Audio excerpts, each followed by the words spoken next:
So,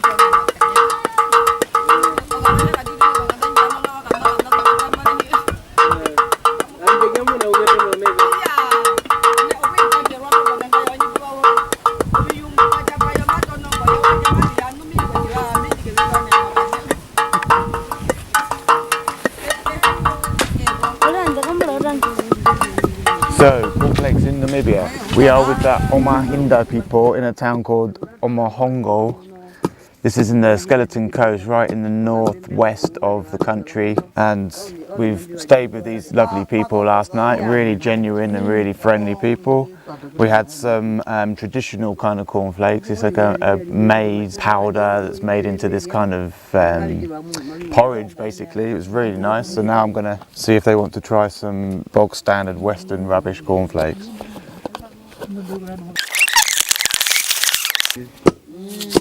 This is without a shadow of a doubt one of the coolest cornflakes moments I've had, I think. These people live completely traditionally, they don't use money, they don't use banks. Their currency is kind of goats and cows. They make everything, they make all their jewellery, they make all their food. So here's to country number 75.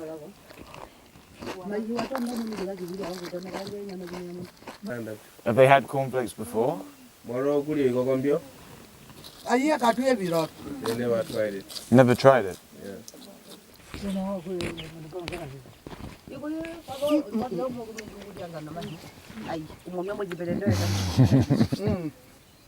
They're good? They like it, huh?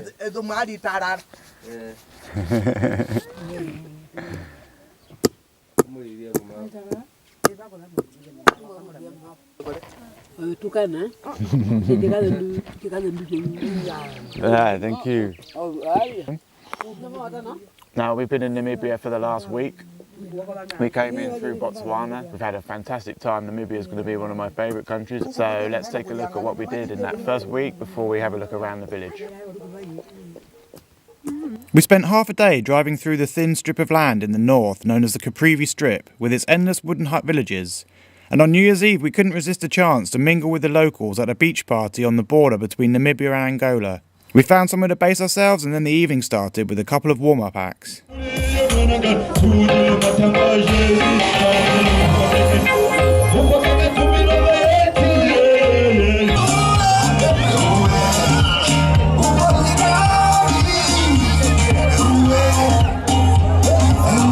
Around 11 the main man Gaza came on to entertain us and bring in the new year.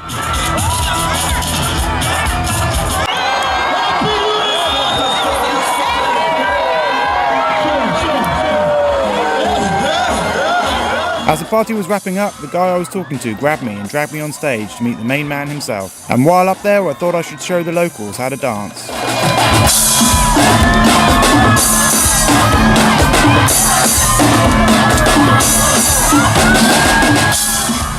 To see in the new year, we drove to one of Namibia's oldest and most popular national parks. So we're driving through Etosha National Park, and we've seen already an elephant, some zebra, ostrich, some deer type things with pointy horns, a warthog, an eagle.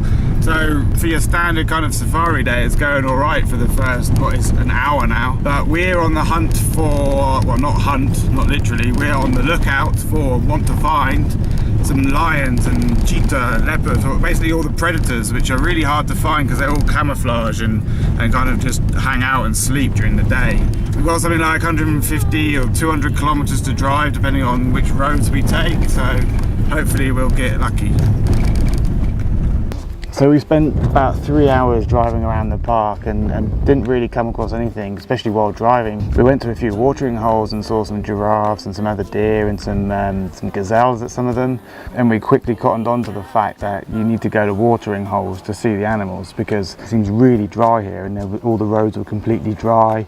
And now we've come to a campsite right in the middle of the park. We're camping about 500 meters from this amazing watering hole behind me. You can see about 15 elephants probably. This is our second batch. There was some here about an hour and a half ago. Now we're going to hang around because we're hoping that some of those, elusive cats or even hyenas might turn up. So We're just going to hang around here until it gets dark, basically. It was pretty amazing just sat there watching all the animals come to us. A completely different experience to driving around in the car, as you had more time to watch them interact with each other. So we didn't see any lions last night, but we've got another day to explore. At the minute we've come to another famous spot in the Etosha National Park, and that is the Etosha Salt Flat. There's lots of salt flats in this area, including going across into Botswana, where we visited the biggest collection of salt flats on the planet. It's very pretty, and when you see animals walking with that in the background, it creates a very surreal sort of setting, really. We continued through the park and were about to give up as it was so hot the animals weren't really moving. But luckily we stopped at the visitor centre and were handed a chance by some comments in the sightings book. So we've been on the search for lions on our 2-day trip through the Etosha National Park, and we just found 2 lionesses. It's probably about 1:30, so it's baking hot and they are just chilling out basically. But they did kind of head towards these herds of zebra and roan antelope and wildebeest and tons of animals. But they didn't go far and they didn't do much really. They just went to kind of check it out and sat down hiding in the grass, seeing what would happen. And it was obviously too much for them and they've come back to the shade just to chill out. But they're beautiful, beautiful animals. You can see they're panting because it's so hot, but beautiful. Not at all bothered by us, not at all scared, as you can imagine. Why would they be, really? Well, they probably would be if I got out and, you know, showed them what for. We've been here for about an hour and a half now and it's hard to leave. We should really get going and see what else we can find, but they're just too cool. Exactly that, too cool. We spent the rest of the day driving west towards the desert and another inhospitable area.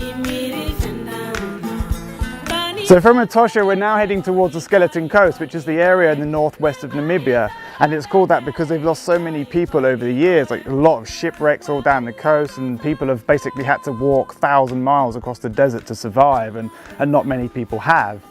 This part is called the Organ Pipes. It's a famous area and it's a place for tourists to come and visit, and you can see why it's called that basically. It just looks like loads of strips of rock jutting out of this little, well, this is a riverbed, believe it or not.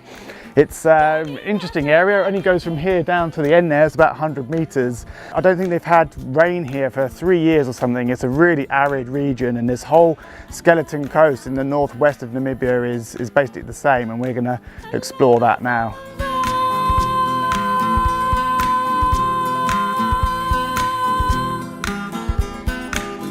Okay, we're in Tweefelfontein, which is a UNESCO World Heritage Site. And it's basically because of all the rock carvings that they've got. Now there's some here that are interesting for us. Most of them are animals, but these ones are circles, basically, circles within circles and geometric patterns.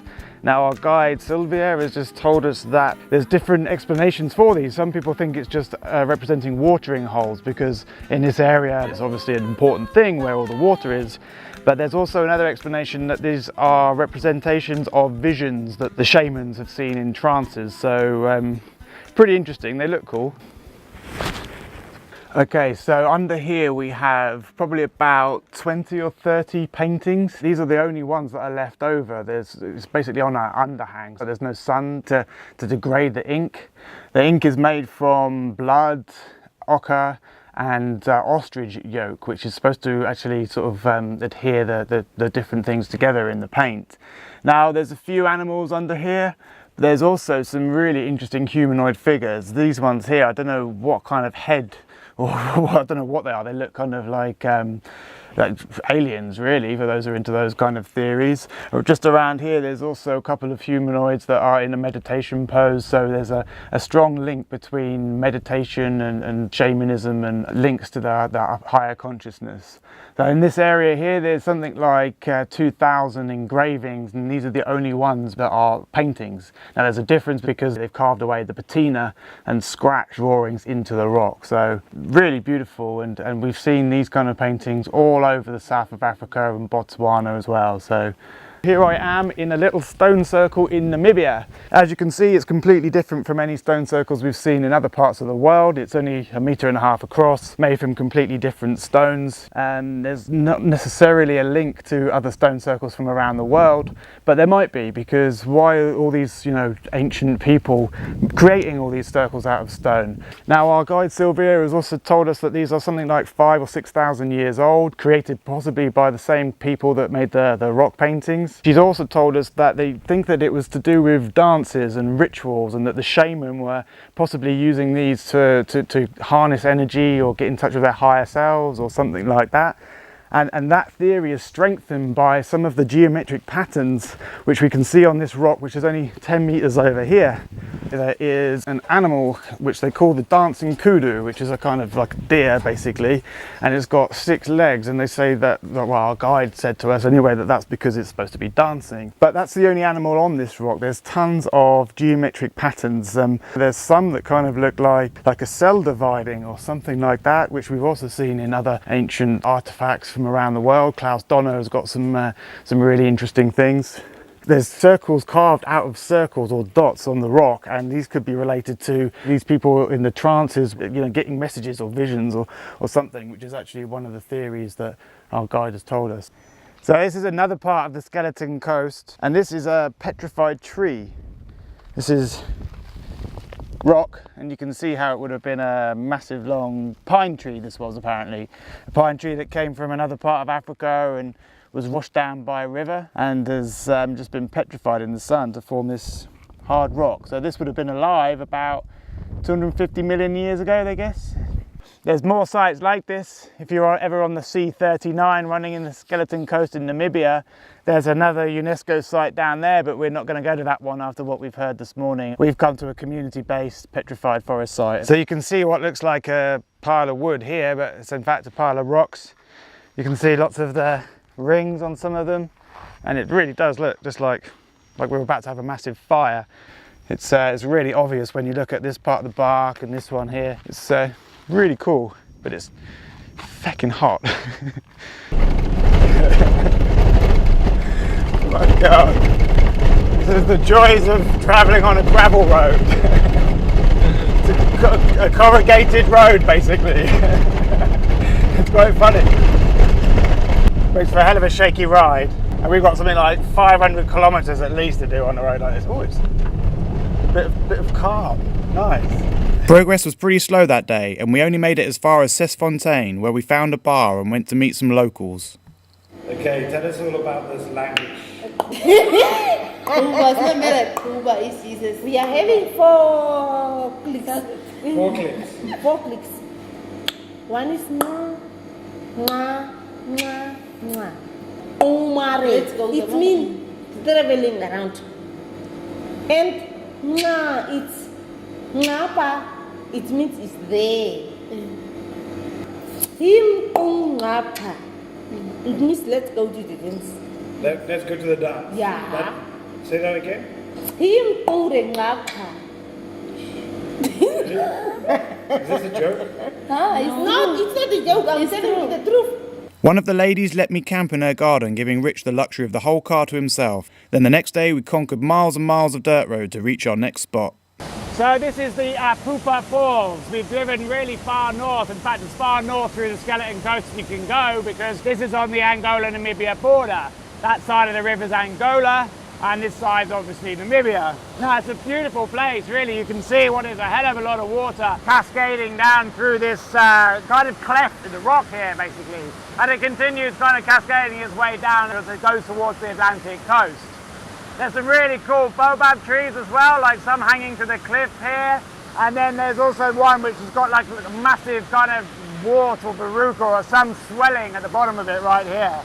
So it's been a beautiful drive. It's taken us a couple of days to get up here. It's really dusty, really dusty actually. We're just completely covered, the car's completely covered. Our nose is producing a hell of a lot of mucus, which is a fascinating fact for you. But we've seen Himba people along the way, but tomorrow we're going to head south. We're camping just up the river here, and we're going to head south and see if we can meet some of the Himba tribes.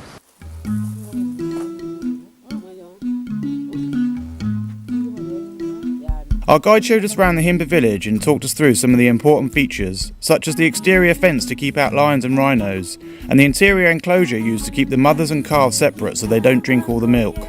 He also told us about certain rituals the Himba people practice. It exists to everybody, whether you are Himba, whether you are other tribe. It exists to everybody. So it's just to give more respect to the people. So you enter the village, you walk around the outside, around all the houses to ask permission to be able to go wherever you wish. Yeah. On front of the calf enclosure, there's a very special place here. This we call a sacred fire. This is the most important place in our Himba community. It's the one of the place where we communicate through to our ancestors. The Himba are animists and use fire as part of their rituals to communicate with their ancestors, which they do for different reasons, like asking them to heal a sick person or announcing to them the name of a newborn baby. They also have some pretty unique practices to make themselves look nice, such as the removal of some front teeth.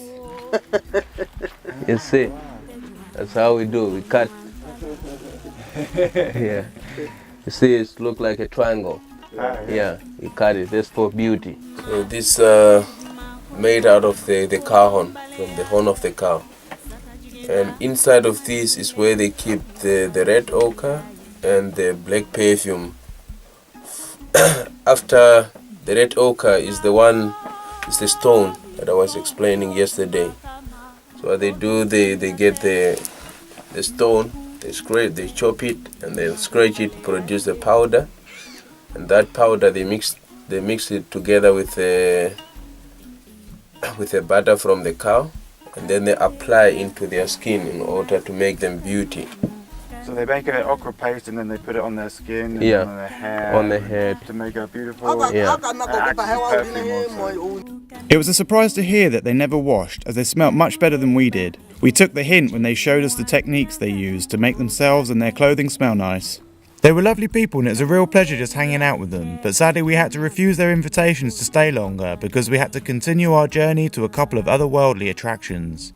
Okay, so we're travelling down from the Skeleton Coast and we've come to a spot called Hobba Farm. This is the Hobba meteorite. Now this is about 60 tons. It's the largest known meteorite on the planet, the largest and heaviest. It's something like 82% iron, 16% nickel, then some cobalt and some other minerals mixed in.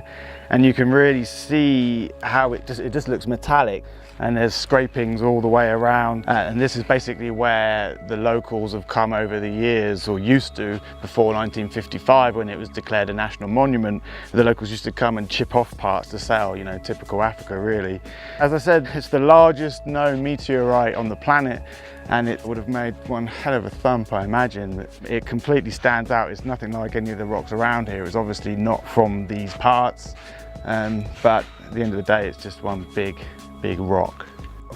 We're on the Ojihainamparero farm, and we've come to look at some dino footprints. This one here is probably the best, most formed and complete looking. You can see it was basically had 3 toes. It would have been quite heavy. It was bipedal animals, so it only had 2 back legs basically, and was putting all its weight on here, like the T-Rex, but this one would have been a lot smaller.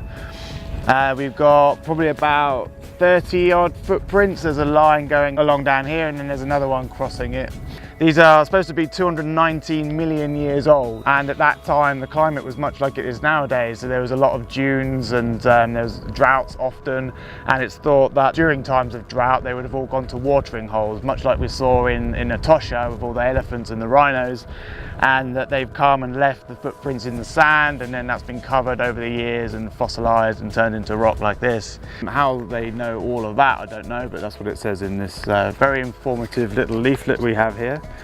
The bigger prints, which is these ones here, are formed by something called a Ceratosauria, and there's another set of smaller prints which is about 300 or 400 meters that way, which were formed by a Syntacus. So those names mean nothing to me, but it's really cool just to sit here and imagine these massive dinosaurs basically creating these footprints. Cool spot. We drove into the Oronga Mountains to visit another one of Namibia's tribes, who are said to be the direct descendants of the group of people that lived in South Africa from whom all of modern humans descend. Sadly, government so-called modernisation programs in the last 50 years have decimated their culture, meaning that we had to visit a living museum in order to see their traditional way of life. They showed us how to make jewellery and different techniques they have for hunting, which are now useless because the government doesn't allow them to hunt on their land. They showed us how to make fire,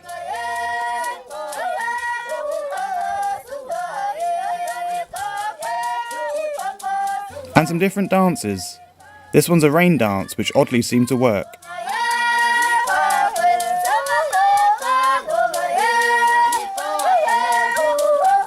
Yeah, the rain dance work, we've got the clouds coming over. So we're going to be camping in a thunderstorm.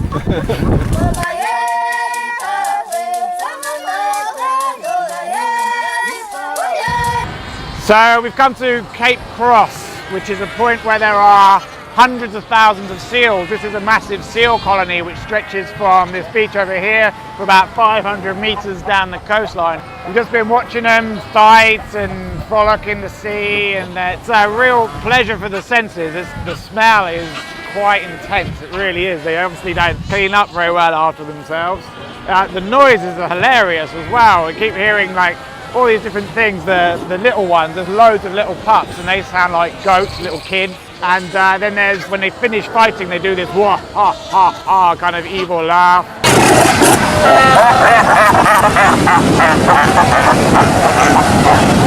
Interesting to look at, to listen to, and not so nice to smell really. But so this little picnic area that they've inhabited here shows the kind of ratio of young pups to adults. Really, you've got like 3 or 4 in there, and probably about 50 little pups. This colony is one of the biggest, basically because there's a cold stream and there's a big rush of fish here, so there's a lot of food for them to eat. But there are other colonies up and down the coast as well. But that's the evil laugh. There's also Chewbacca. Every now and then you'll hear a and then a ah! Yeah, mate, you sing it. Sing out loud. If I could talk to the animals, just imagine it, chatting with a chimp and chimpanzee. Next up we went to the touristy town of Swakopmund and went for a couple of half-day trips. First we went to Walvis Bay to take a boat trip for a more up-close and personal interaction with wildlife.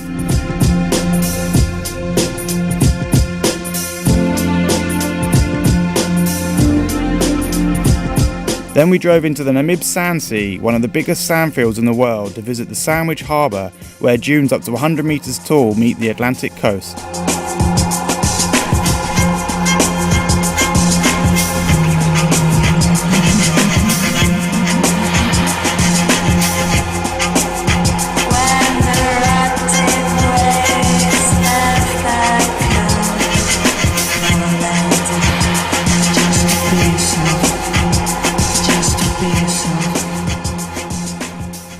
Right, so we've come to the other side of that massive sea of dunes, to Flake. It's obviously a different coloured sand. This is almost like the Kalahari with this red coloured sand. It's not actually the Kalahari desert, it's the Namibian desert. But it's thought that all this red sand has been washed down by the Orange River and out to sea and then been brushed back into this part of the world. We didn't know that dunes were so complicated. We're learning a lot about them. There's all sorts of different kinds of dunes, parabolic ones and seaf dunes, and there are other dunes that form massive long lines and look like waves from the sky.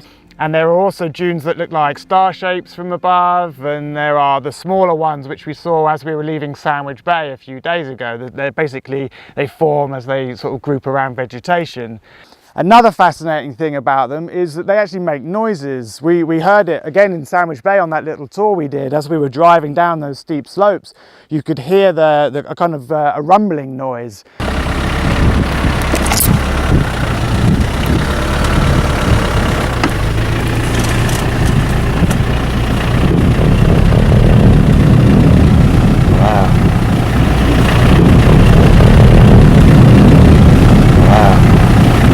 And we heard it last night as well as we went to the top of one of these massive dunes and we were coming down. It's like the sand kind of compresses together and air pockets move underneath and creates this kind of low rumbling noise basically.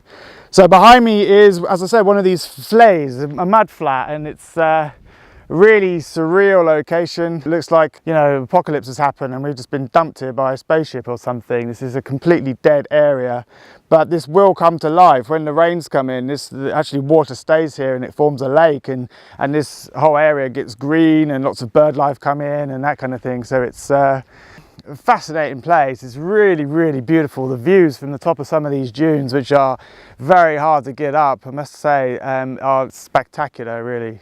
Leaving the area, we got the car-stroke lawnmower stuck in the sand, but luckily it was in the car park at the visitor centre, so help wasn't far away. Oh, give it to me. Can I go in? Okay.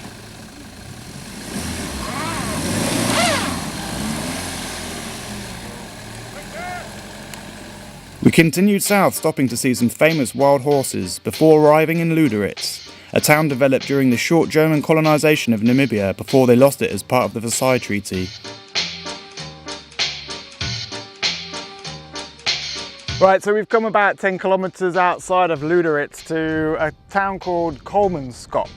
It hasn't been inhabited here since 1959, which is why, as in this house behind me, you can see it's falling to pieces and being engulfed by the desert. But in its heyday, it was one of the most prosperous diamond mining towns in southern Africa and especially Namibia. There was all sorts of diamonds and some really big ones, like the size of golf balls, that were found in this area.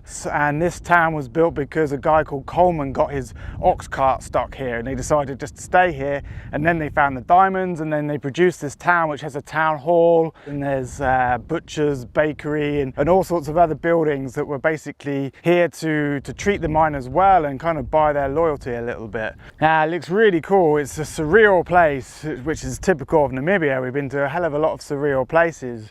And this one, you know, a town being engulfed by the desert is way up there. But this is the museum in the town hall, and it basically tells the story of this massive area here, which is the forbidden diamond area of Namibia, which still stands today. They don't let anyone in there, and there's guys with guns really strictly guarding it so that we can't go in and nick all the diamonds.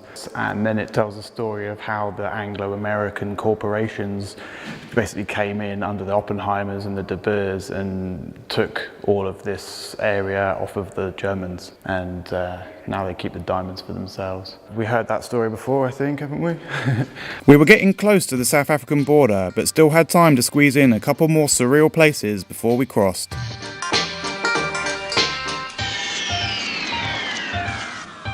Did we make it? Are we back?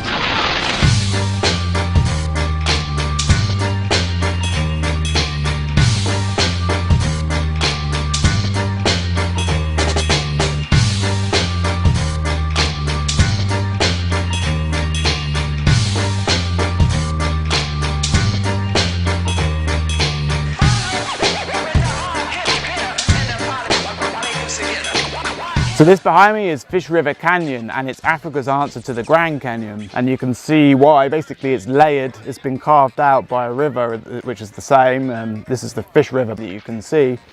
It's not quite as deep, it's a few hundred meters less deep than the Grand Canyon. It's 160 kilometers long and we're right at the north of it now, so it just keeps on going in that direction for about 150, 60k. It gets to a width of 17 kilometers at its widest part. And it's a sensational place. It's the last place we're going to visit in Namibia, which has been an absolutely fantastic country, really high up in my list of my favourite places I've been, for the deep culture that it has, the interesting history with the German colonisation and the fighting of the tribes and all the different tribes here, and then you've got all the animals, and a really arid country but some spectacular scenery with the dunes and the canyons and the waterfalls as well that we've seen. So a great time we've had, but we must now continue. We're going to cross into South Africa and visit Swaziland, which will be my 76th country, and then we've got a few more sites in South Africa before our trip is finished. La fête continue.